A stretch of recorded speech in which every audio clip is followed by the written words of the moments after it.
But what I really want to say is we all know that when you're first studying a language, you're not going to understand everything. That's obvious. But most of you here are at a pretty high level in your English language. I mean, I'm speaking 100% in English. I speak quickly. So if you're here and you're understanding, your English is at a really great level, okay?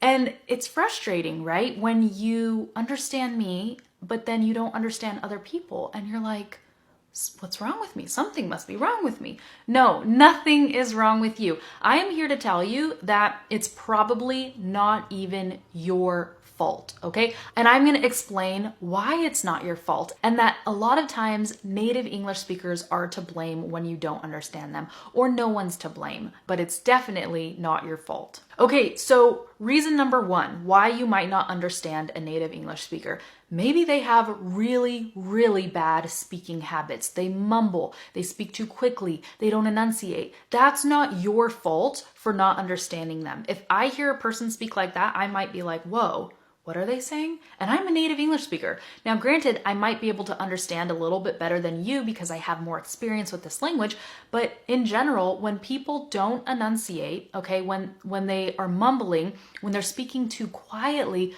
I have to be like, what? Excuse me, can you speak up, please? I don't understand you. So it's not your fault when people do this. It's their fault, okay? For having bad speaking habits. Now, a quick story about this, because I can totally relate to you guys on this. I was in Argentina. For those of you who don't know, I lived there for 6 years. My husband is from Argentina. We were over there. We were at an asado, which is a barbecue, with his friends. And he had a friend there who was speaking so fast. And I was like listening intently, trying to understand what he was saying. And my brain was hurting because I was like working so hard just to understand this guy. And I started feeling really bad. I was like, man, you know, I've been living in Argentina for 6 years. I speak Spanish. Apparently I don't speak it well, or I don't understand well. Something must be wrong with me because I don't understand this guy. And I just started beating myself up for not understanding him. And then the next day I told Ren about it and I was like, you know what? I've been feeling really bad ever since the barbecue with your friend. I was like, I just didn't understand like almost anything he said. I had to work really hard to understand him and he speaks so fast. And you know what Ren said? He was like, that's fine. Nobody understands him. I was like, what? Are you kidding me? He's like, no, nobody understands him. We don't know what he says half the time that he's talking. He speaks way too fast and he has really bad speaking habits. And I was like, you've got to be kidding me right now. So I was beating myself up like something was wrong with me, and nothing was wrong with me or my Spanish or anything. It's that guy that has bad speaking habits. So it's really unfortunate because language is a way to communicate. And if we're not communicating well, nobody's going to understand us. And that kind of defeats the purpose of language, which is for communication. So anyways, you need to be able to recognize bad speaking habits in your native language and in other languages so that you can realize when you don't understand somebody, what it's because of. Are you unfamiliar with their accent? Is it because they simply have bad speaking habits? What is it because of? Because if you can identify what it's because of, then you'll realize that you're not to blame 99.9% of the time. And that's good, because if not, you're going to be way too hard on yourself, and that's not necessary. You don't need that kind of pressure. Oh, and quick story about the different accents thing. I was in a grocery store one time in Bariloche in Argentina, and I hear these people speaking this foreign language, and I was like, wow, that sounds so cool. And I was like, Ren, what language do you think they're speaking? And he's like, are you kidding me? That's Chilean Spanish. I was like, what? So it was Spanish, and I speak Spanish. I am a fluent Spanish speaker. And people from Chile, which is like across the border, right? It's just Argentina's here and Chile is right next to it.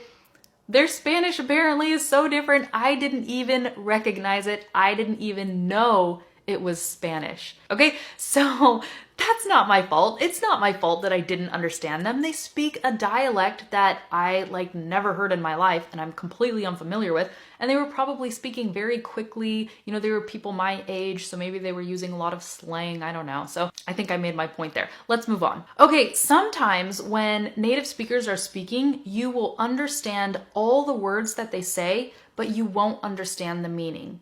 that's probably not your fault. For example, my friend Pete from Aussie English, we were on the phone a few months ago, and he was just like, yeah, mate, I was taking the piss out of myself lately. And I was like, ew, what? Taking the piss out of yourself? I didn't even know what that meant. And you know what? I don't remember what it means. So I'm gonna have to go look it up now, but it means something apparently in Australian English. It's an idiom, right? And this is why idiomatic expressions are so difficult, because if you're not familiar with that idiomatic expression, you'll have no idea. It's like the person is speaking another language. They're saying it all in English, but you're like, I have no idea what you just said, okay? So again, that phrase, taking the piss out of myself, lately or whatever, I did not know what that meant. And I still don't know what it means. I forgot. He told me, but I forgot. So I will look that up. And if you want to know, I guess you can look it up too. Or I will, you know what? I'll put it in the description. That way we all have it. So again, sometimes you're going to understand all the words that you hear, but you're not going to understand the meaning because it might be an idiomatic expression that you're unfamiliar with. Okay, the next reason why you might not understand native English speakers sometimes is because you have zero interest in a conversation. This happens to me all the time in Spanish, actually more frequently than I want to admit, and it's involuntary, it's not my fault. My brain does this, and I wish it wouldn't. But for example, if I'm at the dinner table and everyone's talking about something that is really technical and I just don't feel like thinking about what they're saying and making sense of it, and I get lost or something in the conversation, all of a sudden my brain like shuts off. I start thinking about something entirely different. And then in a few seconds or a minute, however long it takes me, I come back and I'm like, oh my gosh, I was listening, I was hearing everything people were saying, but it's like my brain wasn't there. And my family in Argentina, or Ren's family, they know that this happens to me all the time. So they just refer to it as Stephanie land. They're like, oh, Stephanie, come back. You're in Stephanie land again. They can like see it in my eyes just glaze over. But this happens to me. It's if I have zero interest in a conversation, or I mean, that even seems or sounds kind of rude to say, but if my brain determines that the conversation is not important to me, then I just zone out, and it's involuntary. I try to control it, but a lot of times it happens to me. If this happens to you, you're not alone. Let me know if it happens to you actually in the comments. That way I know that I'm not alone. And this is one of the reasons why sometimes I don't understand things in Spanish, just because I'm like not even paying attention. Again, it's involuntary, okay? I'm not being rude, like, oh, I'm not gonna pay attention. It like happens to me. Okay, next. Another reason why you might not understand native English speakers is because the language they use is not clear.